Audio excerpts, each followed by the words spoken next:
Il est 13 h sur RTI 1 dans l'actualité de ce 14 juillet. Le Fonds d'appui aux femmes de Côte d'Ivoire, le FAFSI, à 9 ans, mardi, la première dame Dominique Ouattara a dressé le bilan plus que réluisant du fonds. Le mécanisme d'octroi de microcrédit a contribué à sortir des milliers de femmes de la précarité financière. Le capital du fonds a été augmenté de 5 milliards de francs CFA. À l'Assemblée nationale, le projet de loi sur la monnaie unique ECO a été adopté par la Commission des affaires extérieures du Parlement. Une adoption qui autorise le président de la République à ratifier l'accord de coopération entre le gouvernement de l'UEMOA pour la mise en œuvre de la monnaie unique de la sous-région ouest-africaine. Immigration clandestine, plus de 1000 personnes sont mortes en mer en tentant de rejoindre l'Europe au cours du premier semestre 2021. L'Organisation internationale des migrations parle d'une situation préoccupante. Elle appelle les États à prendre des mesures urgentes. Voilà pour les titres. Merci de regarder RTI 1. Bonjour à tous. Le FAFSI, le Fonds d'appui aux femmes de Côte d'Ivoire, a soufflé mardi sa 9e bougie. Près de 10 ans après son lancement, il a nettement contribué à l'autonomisation des femmes de Côte d'Ivoire grâce à son mécanisme de microcrédit. À ce jour, 260 000 femmes en ont bénéficié pour un taux de remboursement estimé à 98%. En marge de son 9e anniversaire, le capital du fonds a connu une augmentation de 5 milliards. Il passe ainsi de 20 à 25 milliards de francs CFA. Mahama Traoré. Obtenir un prêt à taux réduit, sans aval ni caution, afin de lancer une activité génératrice de revenus. Voici l'opportunité que la première dame Dominique Ouattara offre à ses sœurs depuis 2012 à travers le FAFSI, Fonds d'appui aux femmes de Côte d'Ivoire. En 2019-2020, j'ai pris 500 000 francs et j'ai pris mon épargne également pour compléter aux 500 000. Et je me suis acheté des chaises, des bâches, des tréteaux que je mets en location. Grâce à vous, aujourd'hui, des jeunes filles comme moi peuvent être entrepreneurs, des mamans peuvent être indépendantes, subvenir à leurs besoins, scolariser leurs enfants sans aide extérieure. Et ça, c'est une grâce. Ce type de témoignage, il se chiffre en centaines de milliers aujourd'hui, tant le déploiement du FAFSI connaît un succès 9 ans après son lancement. Quels sont les chiffres qu'il faut retenir en ce qui concerne le FAFSI? Aujourd'hui, c'est un capital donc de 20 milliards de francs CFA. Nous avons un retour sur investissement de 29 milliards 770 millions, soit plus de 49 milliards prêtés aux femmes. Nous avons un taux d'intérêt de 10,5% l'an. Nous avons 261 450 femmes bénéficiaires du FAFSI, 148 agences de microfinance partenaires et un taux de remboursement national de plus de 98%. Le souhait de voir le FAFSI s'étendre à plus de femmes bénéficiaires a été traduit par la ministre de la Femme, de la Famille et de l'Enfant. Oui, Madame la Première Dame, nous souhaitons, les femmes de Côte d'Ivoire, un FAFSI plus grand, avec des capacités financières encore plus élevées. Tel est l'appel que nous faisons de tout notre vœu en ce jour de 9e anniversaire. Cet appel aura un écho favorable. J'ai le grand plaisir de vous annoncer que le président de la République a décidé que le capital du FAFSI soit augmenté de 5 milliards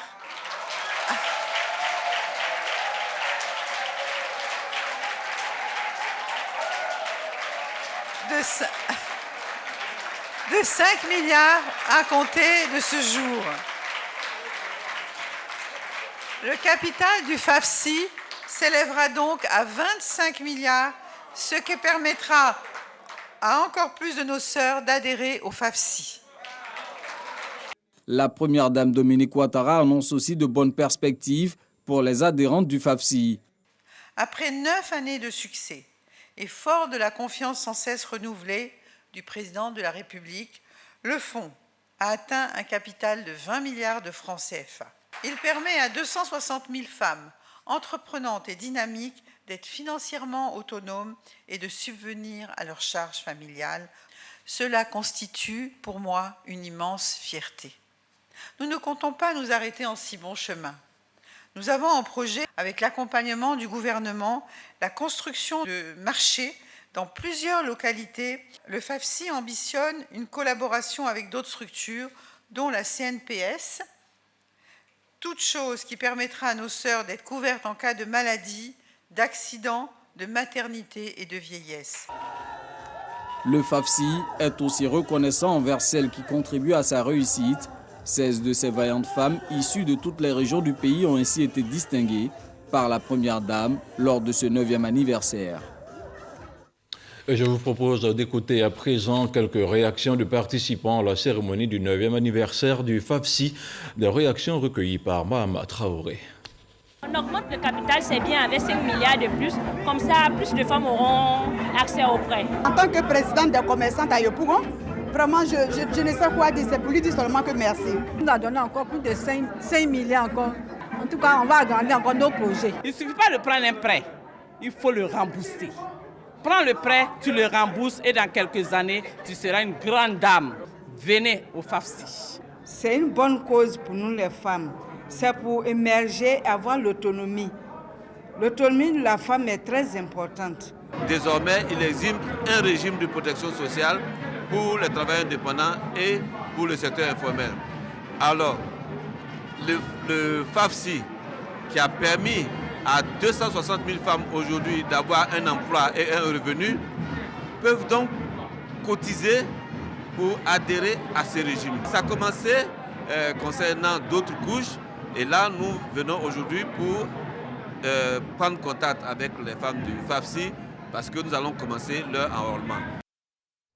Et on se rend maintenant à la primature où le Premier ministre Patrick Hachi a accordé ce mercredi en début de journée une audience à de hauts dirigeants du groupe de la Banque mondiale. Une audience suivie d'une série de signatures d'accords de financement de projets. Le reportage d'Alexis Ouedraogo. En marge de la réunion de haut niveau IDA 20 demain jeudi à Abidjan, la Banque mondiale et le gouvernement ivoirien ont signé ce mercredi à la primature un accord de financement de plus de 110 milliards de francs CFA pour le développement des chaînes de valeur dans le pays et ainsi accompagner la grande transformation économique et sociale amorcée. Le gouvernement a obtenu un prêt de 200 millions de dollars américains auprès de la Banque mondiale pour le financement de projets des chaînes de valeur compétitives pour l'emploi et la transformation économique. Ce projet soutiendra le thème spécial de l'IDA 19, emploi et transformation économique, notamment en augmentant la productivité par la diversification, en attirant les investisseurs privés nationaux comme internationaux, en stimulant l'intégration internationale à travers des chaînes de valeur compétitives, en facilitant le commerce et en favorisant également la mise à niveau technologique ainsi qu'un meilleur accès des entreprises ivoiriennes au financement. D'ailleurs, l'implication de la Caisse des dépôts et consignations de Côte d'Ivoire dans le projet vise également à assurer le financement à long terme, je dirais, de ce processus et de l'économie d'une façon générale. Pour le directeur des opérations de la Banque mondiale, cet appui devrait soutenir la relance suite à la crise engendrée par la Covid-19 et aider les États à poursuivre leur transformation. Nous voulons accompagner activement la Côte d'Ivoire dans la mise en vigueur de cette vision 2030. Il y a beaucoup de choses à faire, mais je crois qu'aussi la communauté internationale peut ajouter son appui et certainement la Banque mondiale est prête de faire le plus possible de vous aider dans la transformation de Côte d'Ivoire. L'IDA, Association internationale de développement, est une institution de la Banque mondiale qui aide les pays à revenus faibles pour réduire la pauvreté en accordant des prêts et des dons destinés à des programmes qui peuvent stimuler la croissance économique, réduire les inégalités et améliorer la vie des plus démunis. La réunion de haut niveau qui se tiendra jeudi réunira plusieurs chefs d'État et de gouvernement africains à Abidjan. Et la Côte d'Ivoire va ratifier l'accord de coopération entre le gouvernement des États membres de l'UEMOA et le gouvernement de la République française. L'accord porte sur la mise en œuvre de la monnaie unique de la région ouest africaine, l'ECO. Mardi, à l'Assemblée nationale, les députés de la Commission des affaires extérieures ont adopté le texte. Le témoignage de Dangui Dangui. Questions, commentaires. Opposition ou expression de doute de certains députés de la Commission des affaires extérieures de l'Assemblée nationale. Le projet de loi autorisant le président de la République à ratifier l'accord de coopération entre les gouvernements des États membres de l'Union monétaire ouest-africaine et le gouvernement de la République française dans le cadre de la mise en œuvre de la monnaie unique dans la région ouest-africaine ECO a suscité beaucoup d'intérêt chez les députés et a appelé des explications, des éclaircissements des commissaires du gouvernement, avant d'être finalement adopté avec 29 voix pour, 1 voix contre et 11 voix abstention. Nous nous sommes abstenus. Nous sommes abstenus parce que nous considérons que ça ne correspond pas à la vision de la CEDEAO initiale. L'écho suscite des passions. Et lorsque la compréhension n'est pas encore partagée, chacun veut creuser un peu dedans. Vous avez vu également que vers la fin, on avait partagé l'esprit du projet. Nous avons autorisé le président parce que c'est une décision africaine de la CEDEAO. Ce sont les Africains, les présidents africains qui ont soutenu le texte. Donc pour cela, nous avons soutenu le ECO. Juste après, 2 autres projets de loi ont été adoptés avec moins de difficultés. Il s'agit du projet de loi autorisant le président de la République à ratifier la Convention mondiale sur la reconnaissance des qualifications relatives à l'enseignement supérieur et celui autorisant le président de la République à ratifier l'accord de Georgetown révisé en 2019. On reste au Parlement où les élus de la nation ont au cours d'une plénière planché sur 4 projets de loi hier mardi. Il s'agit de 3 projets de loi de ratification de traités et de conventions et de projets de loi portant fixation des peines applicables aux infractions en matière de circulation. Une adoption à l'unanimité sous l'œil avisé du président. Amadou Soumaoro, on fait le point avec Moussa Konaté. 205 députés sur 254 présents à cette plénière. À l'ordre du jour, la délibération sur 4 projets de loi. La séance est présidée par Amadou Soumaoro, le président de l'Assemblée nationale. Projet de loi portant fixation des peines applicables en matière de police de la circulation. Projet de loi autorisant le président de la République à ratifier le traité de l'Union monétaire ouest-africaine, le projet de loi autorisant le président de la République à ratifier la convention numéro 102 de l'Organisation internationale du travail concernant la norme minimale de la sécurité sociale. 4e projet, le projet de loi autorisant le président de la République à ratifier l'interdiction des armes nucléaires. 3 projets de loi de ratification de traités et de conventions et un projet de loi fixant l'annulation du permis de conduire en cas d'accident. Tous ces textes sont adoptés par les députés. On enregistre beaucoup d'accidents dus aux incivismes de certains chauffeurs. Aujourd'hui, avec la modification de l'article 8 nouveau, nous donnons plein pouvoir aux magistrats d'analyser, d'apprécier avec son intime conviction à l'effet de retirer le permis de conduire à celui qui va se comporter très mal vis-à-vis de la loi. Aujourd'hui, la Côte d'Ivoire est soucieuse de la préservation de la paix et surtout de la stabilité du monde entier, à donner droit à cette ratification de projet de loi portant interdiction des armes nucléaires. Et il est bon que la couverture des travailleurs soit bien assurée. Sur ce plan, nous avons été édifiés de ce que sur les 9 critères minimums qu'il faut, la Côte d'Ivoire en remplissait déjà 6. Nous en sommes très satisfaits et nous sommes heureux de cette ratification. Après leur adoption à l'hémicycle, les 4 projets de loi seront soumis à examen au Sénat les jours à venir. Le ministre d'État, ministre de l'Agriculture et du Développement rural, a pris part le 12 juillet dernier à une visioconférence avec le Sénat français. Une rencontre au cours de laquelle Kobena Kwasi Adjoumani a présenté les performances de l'agriculture ivoirienne ainsi que les potentialités de l'industrie agroalimentaire. Il a fourni aux sénateurs toutes les informations sur les différentes filières ainsi que les challenges et défis du secteur agricole ivoirien. On en parle avec Jean-Luc Gbangbo.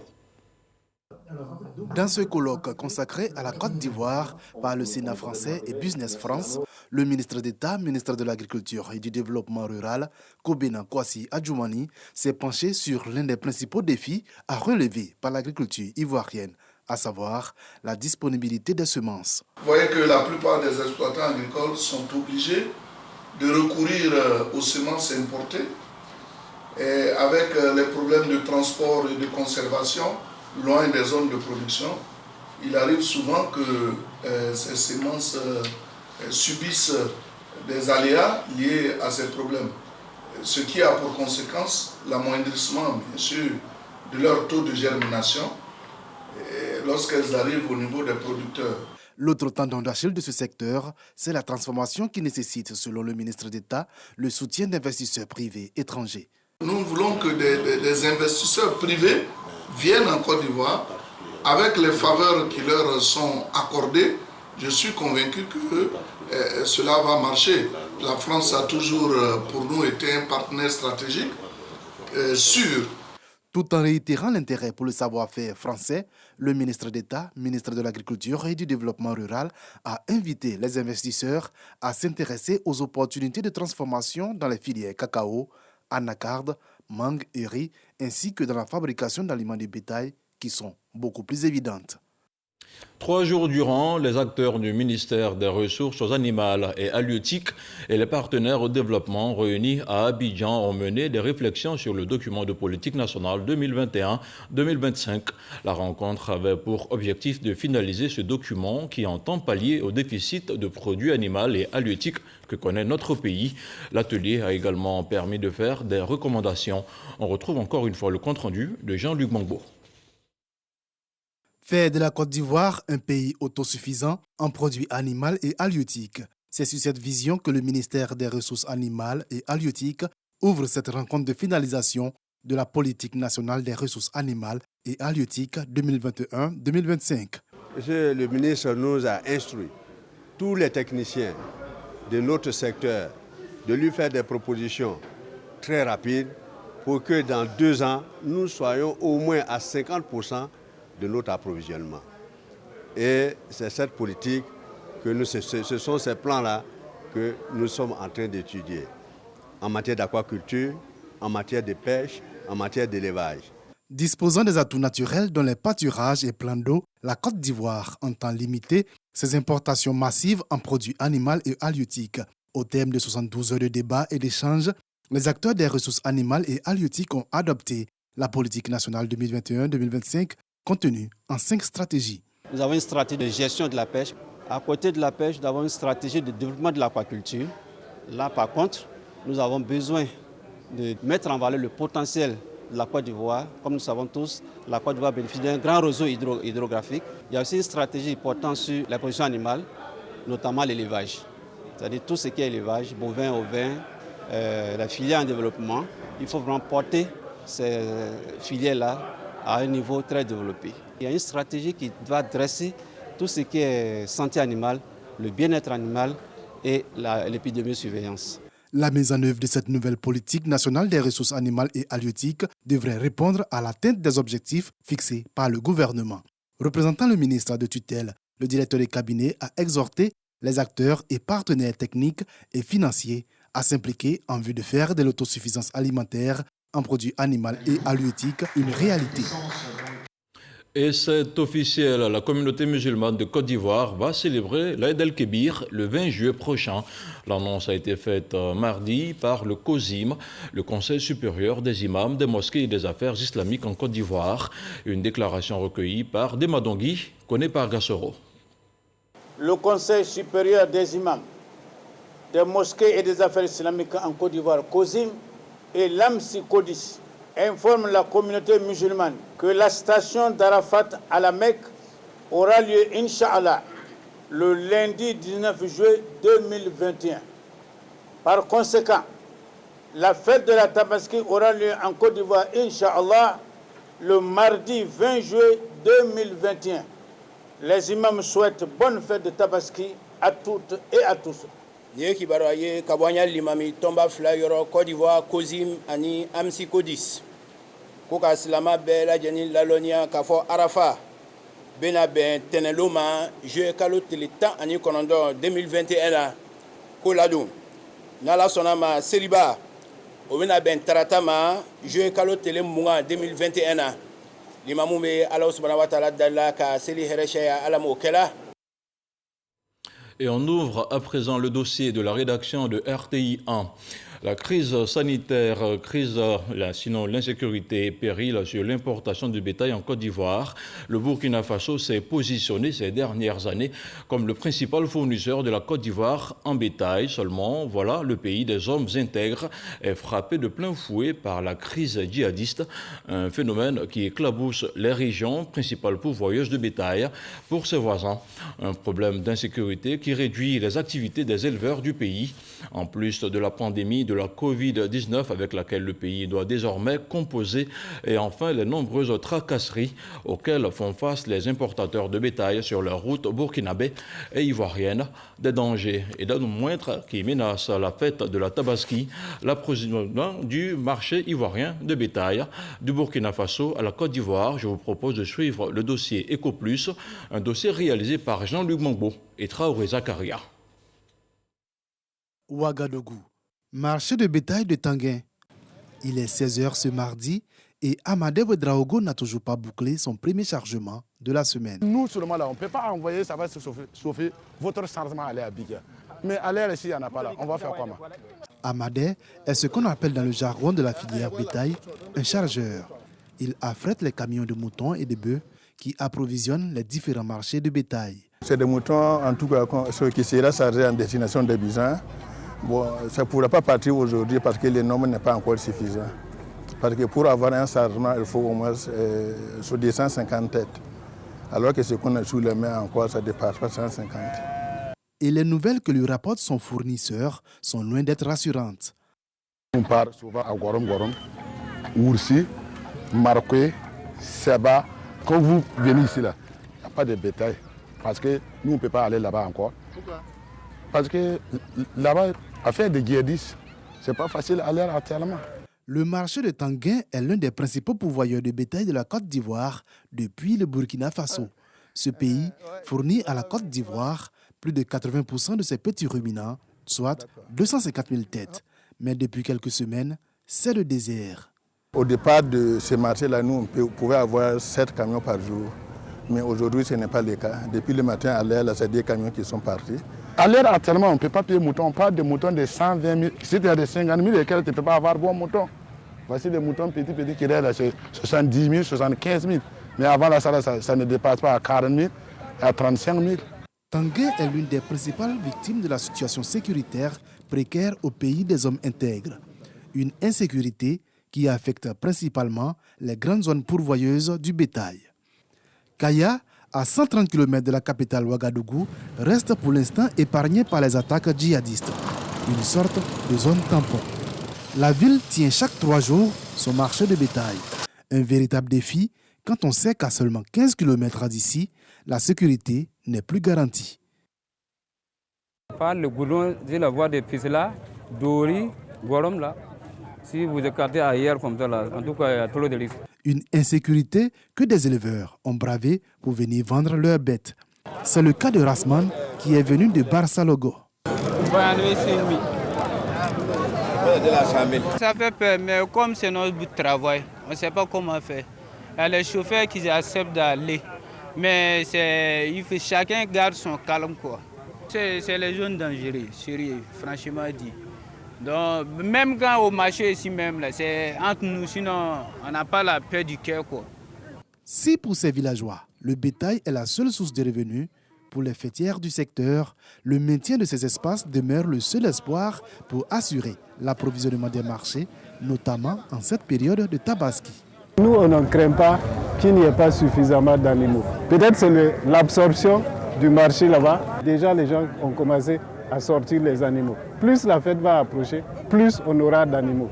Un discours volontairement optimiste pour ne pas céder au découragement. Les terroristes ont volé beaucoup d'animaux, mais malgré ça, les gens ont continué à pratiquer l'élevage. Ceux qui sont dans des zones où c'est possible l'ont intensifié. La crise djihadiste reste la plus grande menace à l'approvisionnement du marché, mais pas la seule. Les exportateurs de bétail dénoncent ici les nombreuses tracasseries routières. À Pouitenga, dans le centre-est du Burkina Faso, nous tombons sur une réunion de bouviers, revendeurs et exportateurs de bétail de la ville. Une réunion qui se transforme très vite à la vue de notre équipe de reportage en foire aux doléances pour les autorités ivoiriennes.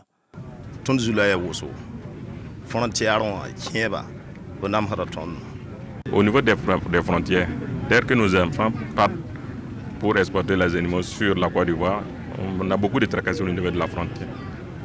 Même pendant qu'ils reviennent pour le retour, on les demande des papiers qu'ils n'ont pas, donc jusqu'à les faire payer des frais. Donc franchement, nous, on aimerait par cette occasion que vous nous donnez un coup de main. Ces mêmes doléances sont ainsi régulièrement portées aux autorités burkinabées. Nous travaillons avec les acteurs de la filière bétail-viande de sorte à ce qu'il y ait moins de tracasseries possibles pour permettre en tout cas de faire les échanges avec les pays de la sous-région. Mais nous sommes dans un espace communautaire, il y a des règles qui sont établies, mais malheureusement on constate que malgré les facilitations qu'on a, malgré les textes, il y a toujours des difficultés. Des difficultés qui se sont accentuées avec la pandémie à coronavirus et la fermeture des frontières. Aujourd'hui, jusqu'à présent, on sait que les frontières ne sont pas ouvertes. Donc les cars ne circulent pas, les trains ne circulent pas. Et les gens qui viennent avec des camions de bétail, accompagnant leurs animaux, s'ils sont finis de vendre, pour retourner là, c'est compliqué. Il ne reste plus que quelques jours aux acteurs pour lever toutes ces entraves à l'approvisionnement du marché, avant notamment la fête de Tabaski. En attendant ce moment que tous espèrent faste, comme les précédentes, à l'abattoir de Port-Boué, on fait le point des stocks. On avait 1500 de plus que l'année dernière.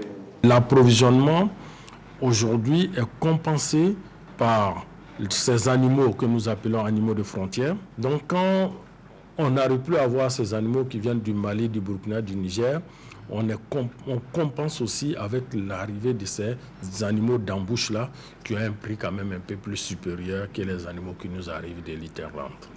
Tout est mis en œuvre pour atténuer les effets de ces différentes entraves sur l'approvisionnement du marché. Il faudra tout de même s'attendre à payer un peu plus cher ces bêtes qui viendront peupler les parcs à bétail à la veille de la Tabaski.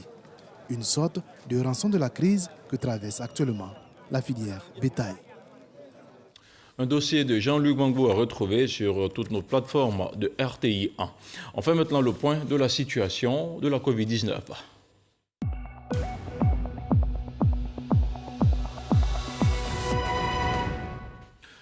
Le ministère de la Santé, de l'Hygiène publique et de la couverture maladie universelle a enregistré mardi 13 juillet 44 nouveaux cas de Covid-19 sur 2228 échantillons prélevés, soit 2% de cas positifs, 36 guéris et 0 décès. À la date du 13 juillet, la Côte d'Ivoire compte donc 48 903 cas confirmés, dont 48 278 personnes guéries, 319 décès et 316 cas actifs.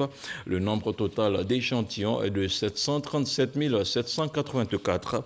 Le 12 juillet, 3872 doses de vaccins contre la Covid-19 ont été administrées, soit un total de 861 278 doses administrées.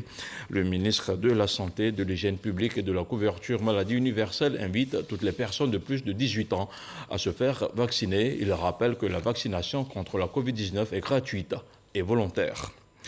L'édition 2021 des Journées nationales des métiers se tient à Yamoussoukro. Les échanges portent sur le renforcement des capacités des acteurs des finances et de la comptabilité. Ceux de la logistique et des achats sont aussi concernés. Une plateforme dynamique, une école de formation continue au contact des pairs pour l'essor de l'entreprise. L'initiative du groupe Marcel Zadikessi bénéficie du soutien de la radiodiffusion télévision ivoirienne. On parle maintenant de sport, notamment de boxe. Le détenteur de la ceinture intercontinentale de boxe, IBA, fait des heureux. Le boxeur ivoirien Youssouf Doumbia a offert plusieurs dons d'équipements de boxe au club de Côte d'Ivoire. La cérémonie s'est déroulée à la mairie d'Abobo. Moyavi Diabaté avec le commentaire d'Aude Alegbe. C'est un lot de matériel sportif composé de gants, de sous-gants, de casques, protège-dents, le punching ball, sac de frappe, barre de traction qui vient d'être remis par le boxeur Youssouf Doumbia et son staff au club de boxe ivoirien. C'est un projet qui nous tenait à cœur parce que, comme je dis tous les jours, c'est une jeunesse à aider. Il faut les faire rêver. Aujourd'hui, Youssouf, qui est la cheville ouvrière de ce projet-là, il faut lui dire encore merci parce qu'il a gagné. Il faut qu'il gagne encore toujours pour que ces jeunes de Côte d'Ivoire, dans leur ensemble, on les fasse rêver. Comme je dis tous les jours, au travers de la boxe, Youssouf Doumbia, c'est un projet qu'on va appeler zéro bandit, zéro microbe dans les rues de Côte d'Ivoire. D'un coût d'environ 15 millions de francs CFA, ces équipements viennent ainsi soulager les différents maîtres de salle dans leur travail au quotidien. Ce don leur permettra de renforcer leur capacité à former de futurs champions de cette discipline. Ça fait plaisir à tout le monde de recevoir les équipements. Vraiment, on est très ravis, on est très contents. Bon, ce qui reste maintenant, c'est de souhaiter bonne chance à Youssouf. Dans son allocution, Assemien Kwaku, directeur des affaires administratives et communales, a salué ce geste grandeur nature avec enthousiasme. Il a incité les différents récipiendaires à en faire bon usage. Plusieurs personnalités du sport et de la culture, dont Abdoulaye Traoré, ont apporté leur soutien aux champions de boxe lors de cette cérémonie de don. Avant son prochain combat prévu le mois prochain à Abidjan, Youssouf Doumbia, champion intercontinental de boxe IBA, et son staff ont voulu à travers ce geste rendre un hommage à l'ancien maire d'Abobo, Ahmed Bakayoko, décédé le 10 mars 2021. Et dans l'actualité hors de chez nous, selon les statistiques publiées par l'OIM, dans un nouveau rapport, au moins 1146 personnes sont mortes en mer en tentant de rejoindre l'Europe au cours du premier semestre 2021. En 2020, 513 personnes avaient péri au cours de la même période, 674 en 2019. L'Organisation internationale des migrations parle d'une situation préoccupante. Elle appelle les États à prendre des mesures urgentes. Ainsi se referme ce journal. Merci à vous tous de l'avoir suivi. L'information continue sur les www.rti.ci. On se retrouve demain à 13h.